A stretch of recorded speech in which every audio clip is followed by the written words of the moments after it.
દમણની પરિયારી પંચાયત મહિલાઓને સ્વનિર્ભર બનાવવા માટે મહત્વપૂર્ણ પહેલ કરી છે। 15 થી 45 વર્ષની યુવતીઓ અને મહિલાઓને કૌશલ્ય આધારિત તાલીમ આપી તેમને રોજગારી સાથે જોડવાના હેતુથી જનશિક્ષણ સંસ્થાના સહયોગથી વિશેષ તાલીમ કાર્યક્રમ શરૂ કરવામાં આવી રહ્યો છે।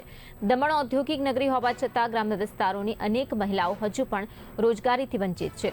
આ સ્થિતિને બદલવા માટે પંચાયત દ્વારા મહિલાઓના કૌશલ્ય વિકાસ અને આર્થિક સશક્તિકરણ તરફ મહત્વનું પગલું ભરવામાં આવ્યું છે। જનશિક્ષણ સંસ્થાન દ્વારા computer basic, makeup, tailoring, cooking, હસ્તકળા અને કૃષિ સહિત વિવિધ વ્યવસાયલક્ષી કોર્સની તાલીમ આપવામાં આવશે અને ખાસ કરીને એસસી અને એસટી વર્ગની યુવતીઓ તથા મહિલાઓને આ તાલીમ નિઃશુલ્ક આપવામાં આવશે।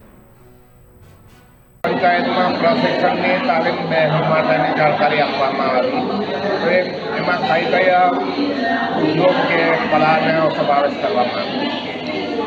આજે આપણે જોઈ રહ્યા છે કે સેલવાસાની અંદર એક જન શિક્ષણ સંસ્થા ચાલી રહી છે, દમણમાં પણ છે અને એમનું કામ પાલઘર ડિસ્ટ્રિક્ટમાં પણ ચાલી રહ્યું છે। તો સેલવાસા જતાં મારા એમની સાથે મુલાકાત થઈ।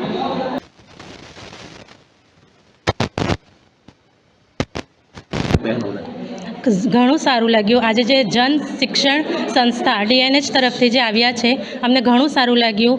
આજ સુધી મોટી દમણમાં એવી કંઈ હતું નહીં શીખવા માટે, આજે એ લોકો આવ્યા છે, અમને શીખવાડશે ને એના થ્રુ અમને જે રોજગાર મળશે એની માટે અમને બહુ જ